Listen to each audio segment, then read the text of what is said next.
Welcome back to തേമൽ family. ചെറുതായിട്ട് തൊണ്ടയ്ക്കൊരു പ്രശ്നമുണ്ട് കേട്ടോ. ലാസ്റ്റ് വ്ലോഗിൽ ഞാൻ കാണിച്ചിട്ടുണ്ടായിരുന്നു ആഗ്രയിലുള്ള ഒരു ട്രിപ്പ്. അപ്പോൾ അവിടുന്ന് ഉത്തരാഖണ്ഡിലോട്ട് പോകാമെന്ന് ഞാൻ പറഞ്ഞിരുന്നല്ലോ. അപ്പോൾ അങ്ങോട്ടുള്ള യാത്രയാണ്. ഇടയ്ക്ക് ചെറുതായിട്ടൊന്ന് റിഫ്രഷ് ചെയ്യാനായിട്ട് ഇറങ്ങിയിട്ടുണ്ട്. നമ്മളിങ്ങനെ പോകുന്ന വഴിയിൽ നല്ലത് കാണുന്ന സ്ഥലത്ത് നമ്മൾ നിർത്തുന്നതായിരിക്കും നല്ലത്. എപ്പോഴും നമുക്ക് നല്ലത് കിട്ടണമെന്നില്ലല്ലോ. പ്രത്യേകിച്ച് വാഷ്റൂമൊക്കെ നല്ലത് കിട്ടണമെന്നില്ല കാറിലൊക്കെ നമ്മൾ ട്രാവൽ ചെയ്യുമ്പോൾ. അപ്പോൾ ഈ സ്ഥലം നല്ലൊരു സ്ഥലമായിരുന്നു. വാഷ്റൂമൊക്കെ നല്ല ക്ലീൻ ആയിരുന്നു. പിന്നെ നമുക്ക് അത്യാവശ്യത്തിന് സ്നാക്സും ടീയും അല്ലാതെ എല്ലാ ഫുഡും കഴിക്കാൻ പറ്റുന്നൊരു സ്ഥലം തന്നെ ആയിരുന്നു. അപ്പോൾ ഇറങ്ങി, തണുപ്പാണെങ്കിലും കുട്ടികൾക്ക് ഇഷ്ടം ഐസ്ക്രീമാണല്ലോ. അപ്പോൾ ഐസ്ക്രീമിൽ തന്നെ തുടങ്ങി. അമൂലിൻ്റെ ഐസ്ക്രീം പാർലറായിരുന്നു അത്. പിന്നെ പേസ്ട്രി സെക്ഷൻ ഉണ്ടായിരുന്നു, പേസ്ട്രി വാങ്ങി. അതുപോലെ തന്നെ ശരിക്കും നോർത്ത് ഇന്ത്യയിൽ എപ്പോഴും നമ്മുടെ പഫ്സ് പോലെ കിട്ടുന്നത് പാറ്റീസ് എന്നാണ് പറയുന്നത്. അപ്പോൾ പനീർ പാറ്റീസ് ആയിരുന്നു, അത് വാങ്ങി.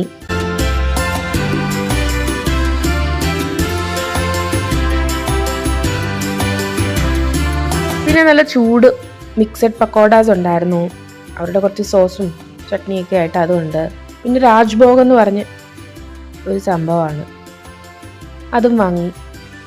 പിന്നെ ചൂടോടെ നമ്മുടെ മൺകപ്പിൽ കിട്ടുന്ന, ഇവിടെ കുല്ലട്ട് ചായ എന്ന് പറയും, അതും വാങ്ങിയിട്ടുണ്ട്. നമ്മളങ്ങനെ നമ്മുടെ സ്ഥലത്തെത്തിയിട്ടുണ്ട്. ഉത്തരാഖണ്ഡിലെ ജിം കോർബറ്റ് നാഷണൽ പാർക്കിലാണ് നമ്മൾ എത്തിയിരിക്കുന്നത്. ഇത് നൈനിറ്റാൾ എന്ന് പറഞ്ഞൊരു ഡിസ്ട്രിക്റ്റിലാണ്. നമ്മളൊരു റിസോർട്ടിലാണ് ബുക്ക് ചെയ്തത്. അവിടെ ശരിക്കും 6 കോട്ടേജസ് ഉണ്ട്. ശരിക്കും വുഡട്ട് പോലെയാണ്, കാടാണല്ലോ. അപ്പോൾ കാടിൻ്റെ നടുവിൽ തടിയൊക്കെ കൊണ്ടുണ്ടാക്കിയ ചെറിയ ചെറിയ കോട്ടേജസ് പോലെയാണ്. 6 ഉണ്ടായിരുന്നുള്ളൂ. നമ്മളാണ് ആദ്യം എത്തിയത്. ഇതാണ് നമ്മുടെ മുറി. ബാക്കിയുള്ള, അതായത് നമ്മൾ മൊത്തത്തിൽ 6 ഉണ്ടെന്ന് പറഞ്ഞല്ലോ. അതിൽ 2 നമുക്ക് 2 ഫാമിലിക്കുണ്ട്. ബാക്കി 4 ആളുകൾക്ക് ഇനി വരത്തേ ഉള്ളൂ. ന്യൂ ഇയർ അടുപ്പിച്ച് വരത്തേ ഉള്ളൂ. നമ്മൾ 2 ദിവസം മുന്നേ ആണ് എത്തിയത് ന്യൂ ഇയറിന്. ഇതാണ് നമ്മുടെ മുറി. കംപ്ലീറ്റ് നമ്മുടെ തടി കൊണ്ടാണ് ചുറ്റും ഉണ്ടാക്കിയത്. ടോയ്ലറ്റിൻ്റെ ആ ഒരു ഏരിയയിൽ എത്തുമ്പോൾ മാത്രം കോൺക്രീറ്റ് ഇട്ടിട്ടുണ്ട്. ഇതാണ് ബാത്റൂം. കാടിന് നടുക്കത്തെ വീട്ടിലെ ഒരു കുഞ്ഞ് സ്റ്റേ. ചൂടുവെള്ളമൊക്കെ അവൈലബിൾ ആണ്. പക്ഷേ ശരിക്കും നമ്മുടെ ഹരിയാനയുടെ അത്രയും തണുപ്പ് എനിക്ക് ഇവിടെ വന്നിട്ട് തോന്നിയിട്ടില്ല.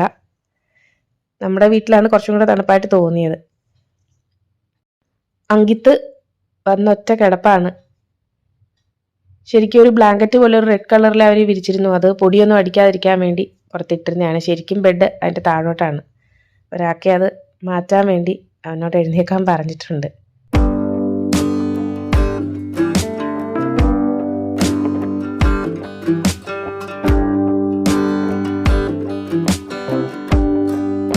ഇതാണ് നമ്മുടെ ബെഡും കാര്യങ്ങളൊക്കെ. എക്സ്ട്രാ പില്ലോ ചോദിച്ചിട്ടുണ്ട്. 2 പില്ലോയേ ഉണ്ടായിരുന്നുള്ളൂ.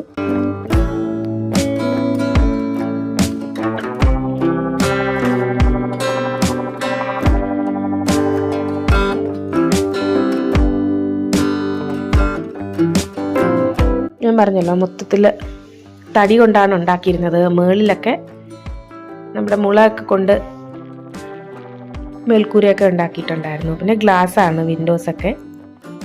രാത്രി ആയതുകൊണ്ട് ഇത്രയും കാഴ്ചകളേ ഉള്ളൂ. പകൽ ഇനി കുറച്ചും കൂടെ നന്നായിട്ട് കാണാം.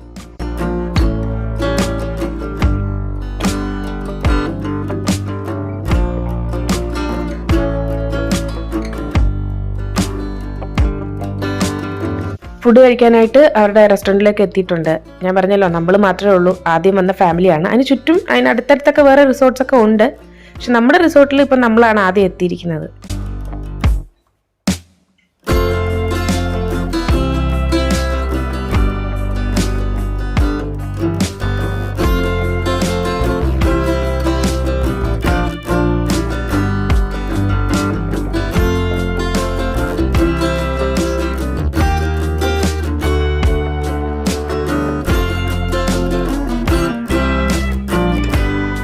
നമ്മുടെ ഡിന്നർ കിട്ടിയിട്ടുണ്ട്.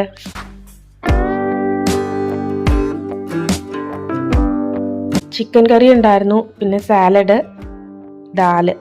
ദാൽ മഖ്നി ആയിരുന്നു. റൈസ്, മിക്സ് വെജ്, പനീറിൻ്റെ കറി, പിന്നെ റൊട്ടി ചുട്ടുകൊണ്ട് അവർ വരുന്നേ ഉള്ളൂ.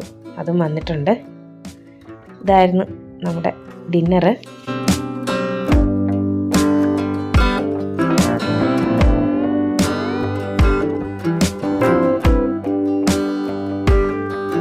ലാസ്റ്റ് ഒരു ഫ്രൂട്ട് കസ്റ്റേർഡ് ഡെസേർട്ടും തന്നിട്ടുണ്ട്. ഭക്ഷണമൊക്കെ കഴിച്ചിട്ട് ഞങ്ങൾ കിടന്നുറങ്ങാൻ പോവാണ്. ആഗ്രയിൽ നിന്ന് 7-8 മണിക്കൂർ ഉണ്ടായിരുന്നു ഇങ്ങോട്ട് ദൂരം. വലിയ ടയർഡൊന്നും ആയിട്ടില്ല, എങ്കിലും ചെറിയ തണുപ്പൊക്കെ ആയതുകൊണ്ട് നമുക്ക് കിടക്കാമെന്ന് വെച്ചിട്ട് ഞങ്ങൾ റൂമിലേക്ക് പോവുകയാണ്.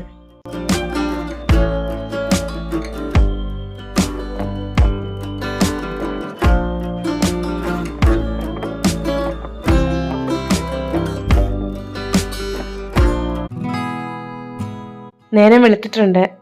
നമ്മുടെ കട്ടിലേ കിടന്നിട്ട് ഇതാണ് പുറത്തേക്കുള്ളൊരു വ്യൂ. 8 മണി കഴിഞ്ഞു സമയം. ചായ പറഞ്ഞിട്ടുണ്ടായിരുന്നു, അപ്പോൾ അവർ റൂമിൽ സെർവ് ചെയ്യുന്നുണ്ട്. ചായയും ബിസ്ക്കറ്റുമാണ്. ഞങ്ങൾക്ക് ഇവിടെ കിട്ടിയൊരു ഫ്രണ്ടാണ്, അങ്കിത്തിൻ്റെ പുതിയൊരു ഫ്രണ്ട്. വിജയുടെ ഒരു പുതിയ മൂവി ഉണ്ടല്ലോ ലിയോ, അതിൽ ഒരു ഹയനെ കാണിക്കുന്നുണ്ട്. അതിന് സുബ്രഹ്മണി എന്നാണ് വിജയ് പേരിടുന്നത്. അതുപോലെ ഇതിന് ഞങ്ങൾ സുബ്രഹ്മണി എന്ന് പേര് വിട്ടു. അതെന്തായാലും പുറകിൽ തന്നെ വരികയാണ്. അപ്പോൾ ബിസ്ക്കറ്റ് കൊണ്ടുവന്നപ്പോൾ 1-2 ബിസ്ക്കറ്റും അതിനിട്ട് കൊടുത്തിട്ടുണ്ട്. പിന്നെ ഞങ്ങളുടെ പുറകിൽ നിന്ന് മാറിയിട്ടേ ഇല്ല. അങ്കിത്ത് അതിനെ ട്രെയിൻ ചെയ്യിക്കാൻ വേണ്ടി കൊണ്ടുപോയതാണ്. ഇതാണ് കേട്ടോ നമ്മൾ വന്ന സ്ഥലത്തിൻ്റെ ഒരു വ്യൂ. നമ്മുടെ കോട്ടേജിൽ നിന്ന് അടുത്താണ്. ചുറ്റുമുള്ളൊരു വ്യൂ എന്ന് പറയുന്നത് ഇതാണ്. ശരിക്കും കാം ആൻഡ് ക്വയറ്റ് ആയിട്ടുള്ളൊരു സ്ഥലമാണിത്. സൂര്യൻ എന്തായാലും നന്നായിട്ട് ഉദിച്ചു നിൽക്കുന്നതുകൊണ്ട് അത്ര തണുപ്പ് അറിയുന്നില്ല. ഞാൻ ഇതൊക്കെ ഒന്ന് ചുറ്റി കാണിച്ചു തരാം. ഇത് ഉത്തരാഖണ്ഡിലെ നൈനിറ്റാൾ എന്ന് പറഞ്ഞൊരു ഡിസ്ട്രിക്റ്റിലെ ജിം കോർബറ്റ് നാഷണൽ പാർക്കാണ്. ഇവിടെ കുറേ റിസോർട്ട്സും കാര്യങ്ങളും ഹോട്ടൽസും ഒക്കെ ഉണ്ട്. ഞങ്ങൾ ബുക്ക് ചെയ്ത ഒരു റിസോർട്ട് ഇതാണ്.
എല്ലാവരും ഫ്രഷ് ആയിട്ട് ബ്രേക്ക്ഫാസ്റ്റ് കഴിക്കാൻ വന്നിട്ടുണ്ട്.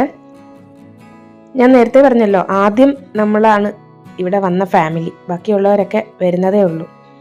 അപ്പോൾ ആദ്യം കൊണ്ടുവച്ചത് ഇവിടുത്തെ തന്നെ സ്പെഷ്യാലിറ്റി ആയ ബേസാൻ ചീല എന്ന് പറയുന്ന കടലമാവ് കൊണ്ടുള്ളതാണ്. പിന്നെ ഓംലെറ്റ് ഓർഡർ ചെയ്തു. ചായ വന്നിട്ടുണ്ട്.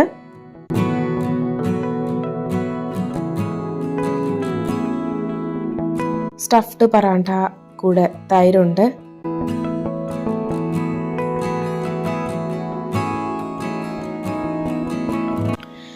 ഇത് നമ്മുടെ അവലുപ്പുമാവാണ്, പോഹയെന്ന് ഇവിടെ പറയും. പിന്നെ ഫ്രൂട്ട്സ് ഉണ്ടായിരുന്നു, ബ്രെഡ് ടോസ്റ്റ് ചെയ്തുണ്ടായിരുന്നു, പിന്നെ ജാം, ബട്ടർ, പറാട്ടയ്ക്കുള്ള അച്ചാർ, പിന്നെ ജ്യൂസ്, അങ്ങനെയൊക്കെയുള്ള കുറച്ച് സാധനങ്ങളൊക്കെ ആയിരുന്നു ബ്രേക്ക്ഫാസ്റ്റ്. ഇവിടെ നോർത്ത് ഇന്ത്യയിലെ ഒരു ശരാശരി ബ്രേക്ക്ഫാസ്റ്റ് എന്തൊക്കെയാണോ അതൊക്കെ ഒരുവിധം അവൈലബിൾ ആയിരുന്നു. ബ്രേക്ക്ഫാസ്റ്റൊക്കെ കഴിഞ്ഞ് ഞങ്ങൾ തിരിച്ച് റൂമിലേക്ക് പോവാണ്. പിള്ളേർക്കൊക്കെ സന്തോഷമായിട്ട് കളിക്കാൻ പറ്റുന്ന ഒരുപാട് സ്ഥലമുണ്ട്. ഓപ്പൺ ഏരിയ ആണല്ലോ, നല്ല കാലാവസ്ഥയാണ്. കാലാവസ്ഥയെന്ന് വെച്ചാൽ നല്ല വെയിലും ഉണ്ട്, എന്നെ തണുപ്പും ഉണ്ട്. നമുക്ക് ഒരു രസമായിരുന്നു.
തൊട്ടടുത്തായിട്ടാണ് കോശി എന്ന് പറയുന്ന ഒരു റിവർ ഉണ്ട്. അങ്ങോട്ടാണ് പിന്നെ ഞങ്ങൾ പോയത്.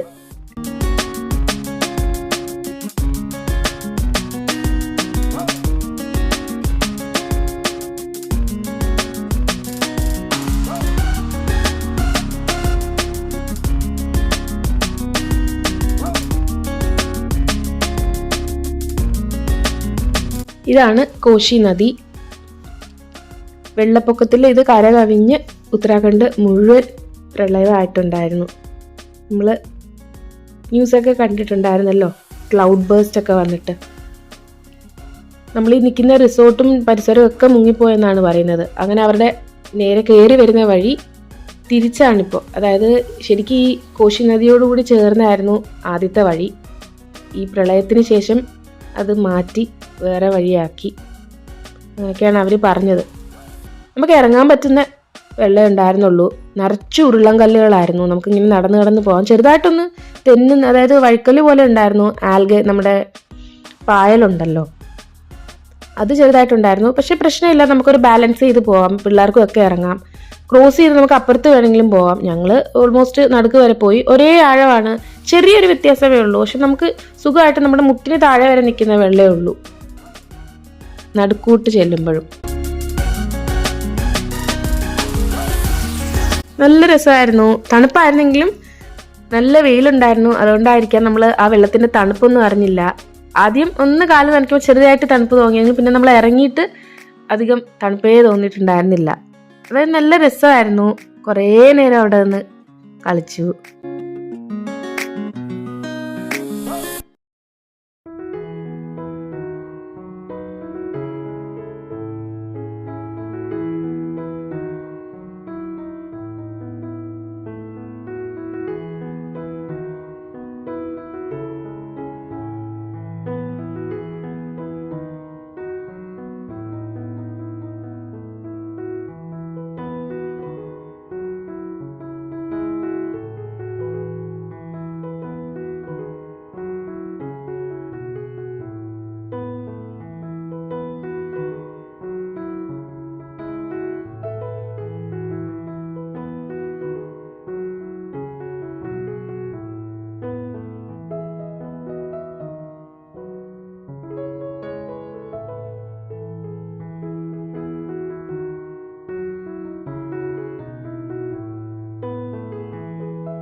ഇതാണ് നമ്മുടെ റിസോർട്ടിന്റെ പേര് കേട്ടോ, camp river wild, save the tiger എന്നൊക്കെ എഴുതി വെച്ചിട്ടുണ്ട്. നമ്മൾ വന്നതിൻ്റെ അന്ന് രാവിലെ വരെ തൊട്ട് പുറകിൽ കടുവ വന്നിട്ട് പശുവിനെ പിടിച്ചുകൊണ്ട് പോയെന്നൊക്കെയാണ് ഇവർ പറയുന്നത്. അപ്പോൾ സൂക്ഷിക്കണം എന്നൊക്കെ പറയുന്നുണ്ട്.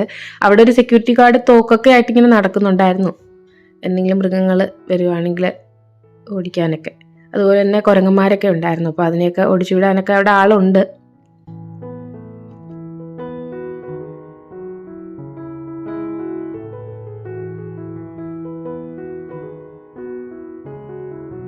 തിരിച്ചു വന്നപ്പോൾ നമ്മുടെ സുബ്രഹ്മണി നമ്മളെ വെയിറ്റ് ചെയ്ത് കിടപ്പുണ്ടായിരുന്നു. ദേഹമൊക്കെ നനഞ്ഞിട്ടുണ്ടായിരുന്നു. അപ്പോൾ ഡ്രസ്സൊക്കെ മാറി ഒന്ന് കുളിച്ചിട്ടേ ഇനി ലഞ്ച് കഴിക്കാൻ പോകുന്നുള്ളൂ.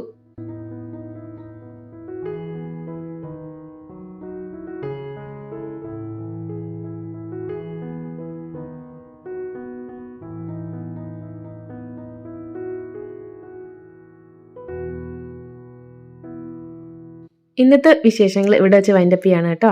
മറ്റുള്ള വിശേഷങ്ങളുമായിട്ട് തുടർന്നുള്ള വീഡിയോയിലൂടെ വരുന്നത് വരെ എല്ലാവർക്കും thank you so much. Bye bye.